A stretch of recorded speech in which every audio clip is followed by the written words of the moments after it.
guys, this is James with RogueDuelist Trade, and on this channel we talk about current and upcoming Yu-Gi-Oh product and whether or not you should invest your money in order to profit. As of the recording of this video, we are past the market launch for Blazing Vortex, which was a recent core set for the Yu-Gi-Oh TCG, and now we are able to compare how the prices have either fallen or risen from pre-sales all the way through market launch weekend. On today's video, we are going to go over the top 5 winners and losers in Blazing Vortex in terms of value fluctuation. Before I jump into this video, if you guys have been following this channel long enough, you have seen my announcement of my partnership with Shipping Shield, which is a startup company which offers a cardboard alternative to plastic top loaders. Shipping Shield is not only a US company, their product is eco-friendly and significantly cheaper than the plastic alternative, but you can fit up to 10 cards in each top loader. They're much lighter than the plastic alternatives, and they're high quality and extremely durable. We have these up for pre-sale and they will be available and ship out late March of 2021. We had 56,000 pieces. We only have 4,000 pieces left on RogueDuelistTrade.com. So if you guys want Shipping Shields, make sure you go to RogueDuelistTrade.com and reserve your pre-order. Also use the discount code RDT5 to get 5% off your order. Now, if you guys want to get Yu-Gi-Oh product for near wholesale rates, I highly consider that you check out the RDT Patreon in partnership with Pro Play Games. We can get you core and deck building sets as low as $630 per case. And also, if you guys would like to see funny Yu-Gi-Oh skits, combo tutorials, deck profiles for me, go and check out my second channel, which is RogueDuelist TV. All right, guys, without further ado, let's jump into the top 5 winners and losers in Blazing Vortex. Starting with our top 5 winners in this set, our number 5 winner in Blazing Vortex goes to Armed Dragon Flash, which came as a secret rare in this set. So Armed Dragon Flash is basically the E-teleport within Armed Dragon strategy. It's actually really good because this card can be splashable really in virtually any deck, and I could see this played maybe in future variants of Dragon Link decks or something like that. We'll have to see how the meta shakes up. As you can see throughout this video, I'm going to show you 3 different timestamps for the pricing of all these cards we're going to go through, because some of the cards in our top 5 are actually lower than what they started at during pre-sales. So I had to use whatever data I could to justify why some of these cards might be considered winners, even though they really are technically losers. And I think that foreshadows how Blazing Vortex has performed overall so far after market launch. Armed Dragon Flash started at $12.89 during February 1st. A couple days later, it dropped by 11% to $11.50,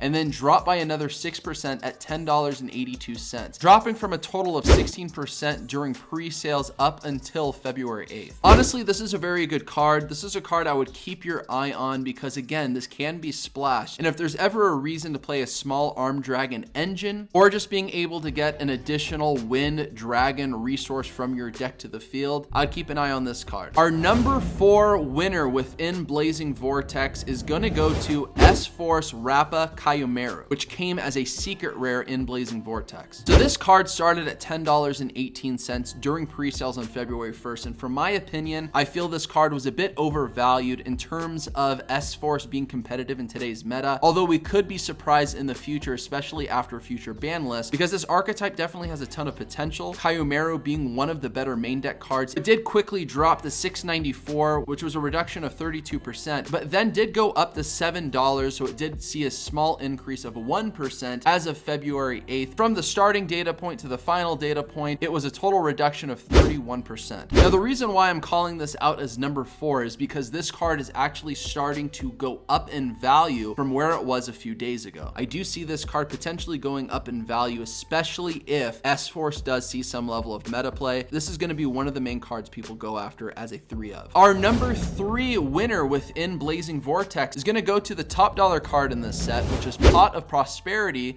which again came as a secret rare in this set. During February 1st, this card started at $94.84. A couple days later, dropped by 11% to $84, which was one of its lowest points, and is now seeing a resurgence as of February 8th, going up by 4% up to $87. Overall, this card has seen a reduction from 8% from February 1st up to February 8th, but I do see this card being a bit undervalued because if you look at similar sets that are very top heavy, such as Ignition Assault, Lightning Storm would probably be the equivalent, and Lightning Storm has seen value as high as $120, and I could see this card going up there. Our number 2 winner in Blazing Vortex, and is one of our first cards that is actually seeing an increased value from February 1st to February 8th, is going to go to Armed Dragon Thunder level 7, which came as an ultra rare. Armed Dragon Thunder level 7 is kind of that generic searcher. For any Omni type of Armed Dragon card from your deck, you can search it to your hand with its effect. So it makes perfect sense why this card is seeing an increase in value. It was $5.12 February 1st, went up by 24% only a couple days later to $6.34, but then dropped by another 15% by February 8th at $5.40, being a total increase of 5% from February 1st to February 8th. I do believe that this card could continue to see some fluctuation, being one of those nostalgic type of archetypes that I think more people want to get their hands on than most people think. But time will tell, and we'll have to see how the meta shakes up and see what creative things people do with their builds. Our number one winner in Blazing Vortex is going to go to S-Force Justify, which came as an ultra rare in this set. S-Force Justify is actually a very good card within its archetype. It can do some negation and can get rid of resources on your opponent's side of the field. It started at $1.92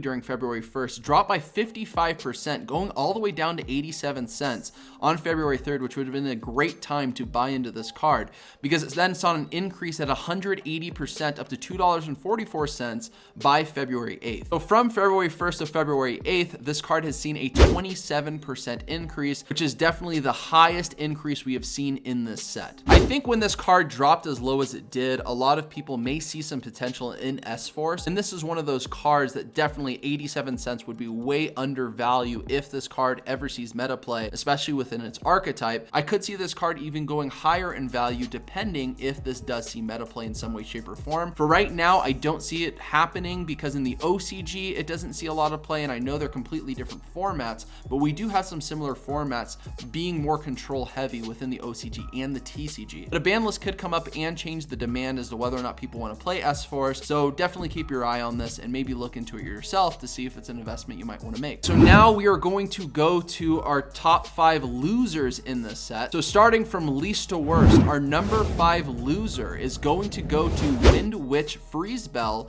which came as an ultra rare in this product. So a lot of the WINDWITCH support was very lackluster, which I mentioned actually in my latest risk analysis video for Blazing Vortex, and I did predict that the WINDWITCH archetype cards that were coming in this set were going to be some of the lower value cards. Freeze Bell started at $1.92 on February 1st, dropped by 11% to $1.70, then dropped by another 71%, all the way to 50 cents, being a 74% decrease. I do feel this card could continue to go down in value, being an ultra rare. Maybe it will stay between that 50-cent mark, but definitely a card I feel should have come as a super rare. Our number 4 loser in Blazing Vortex is going to go to S-Force GRAVITINO, which also came as an ultra rare in this product. GRAVITINO is kind of like the elemental hero Stratos, but I believe it can search any S-Force card from your deck to your hand. The only downside is that it is a level 5 monster. But with CHIYOMARU, you can special summon this card directly from your deck, and I believe Platina can special summon cards directly from your banish zone, so this card can be a bit accessible, but I would imagine not as many people are playing it as a 3-of. You would rather special summon it from different means. This card started at $1.92, dropped by 49%, under $1 on February 3rd, and then by February 8th, dropped by another 82%, all the way under a quarter, being 18 cents. It went down by a total of 91%. But again, if S-Force ever does go up in value, I definitely could see this card being more than 18 cents down the road, but as of right now, this is our number 4 loser. Our number 3 loser within Blazing Vortex is going to go to 7 Realms of the Golden Land, which came as an ultra rare. This card is basically the fusion card to get you into the new Eldritch Fusion monster, which came in Blazing Vortex, and because this card is very searchable, being a Golden Land continuous spell card, it does make sense why this card dropped as much as it did. Started at $1.95 during February 1st, dropped by 16% to $1.64, then dropped by another 90% as of February 8th to 17 cents, being a total 91% decrease in value. Our number 2 loser in Blazing Vortex is going to go to Warrock Bashileos, which also came as an ultra rare in this product. This is one of the TCG exclusives that came in Blazing Vortex, which is within the Warrock strategy. Warrock really does not seem like a meta competitive archetype, and I think it's going to take a lot to make it get there based on the support that it currently has. This card started at $1.91, which was definitely overvalued. Then in a couple days dropped by 70%, going down to 57 cents. And then by February 8th, dropped all the way down by another 75% to only only 14 cents, being a 93% decrease from our first data point to our last. And this makes total sense, again, for the reasons that I said. There wasn't really a lot going for this card to be higher value, and probably shouldn't have taken an ultra rare spot unless Konami made Warrock more viable in today's meta. All right, guys, our number one loser in Blazing Vortex, the worst performing card from pre-sales up until now, is going to be WINDWITCH Diamond Bell, which came as an ultra rare in this product. Again, as I mentioned, I felt the WINDWITCH support that we were getting was extremely lackluster, wasn't really going to do anything meta competitive for the archetype. This card started at $1.92 on February 1st, dropped by 23% in just a couple days to $1.47, and then dropped by a total 97%, all the way under 5 cents, which is crazy anybody would even sell cards as low as 5 cents, which was a 97% decrease from our first data point to our last. Again, being kind of like what should be a boss monster within the archetype, it's extremely lackluster. Nobody would ever want to really summon this over a lot of the other synchro monsters within the current competitive format. All right, guys, I want to go over some quick honorable mentions, which are all of the Starlight rares in this product. And as you guys can see on the screen, every single Starlight rare has gone down in value from February 1st up to February 8th after market launch. So the green values on top is where the value started on February 1st. The red values on the bottom is what they ended up with as of February 8th after market launch. And you can see that Trishula was actually one of the lower decreases. Pot of Prosperity definitely makes sense for being one of the higher value cards, because if somebody wants to play highest rarity, you likely are going to want 3 of a Pot of Prosperity. So it does make sense why that would be in such higher value. And then as for all the other cards, they're either just not competitive at all or a little more niche as to when you would play it, such as Heavenly Zephyr Miradora. In summary, money spent versus value gained. On average, I project opening each case to bring an estimated loss of roughly 6 to 29%, which is assuming you bought a case at $635, and some people may have spent more or less for their cases. Something I would recommend is that you can definitely make higher value back if you were to sell the displays sealed in your cases. You're likely going to be seeing a loss of roughly 6 to 8% if you do that. From my perspective, I would rather hold on to the sealed. So from pre-sales of February 1st up until February 8th after market launch, higher rarity cards such as the ultra rares, Starlight rares, and secret rares saw an average reduction of 48% across all the cards, which is a very sharp decrease, and it did spread through nearly all the cards. Now, as always, losers can turn into winners. As you guys saw in this video, there's a lot of fluctuation that's going on, which does typically happen. And as we do see cards being played in the meta, you can see some increases. And after the next ban list, you have to look at archetypes such as S-Force and wonder, could they go up in value if they see meta play down the road? Now, reasons I feel this set is not performing well, I feel it's a very top heavy set, and even the top heavy cards such as Pot of Prosperity are still within reasonable ranges at roughly $88. Now, if you look at similar sets such as Ignition Assault, Lightning Storm was that top heavy card, but saw value as high as $120. So that does make me think that Pot of Prosperity could go up in value, but even with the Chase card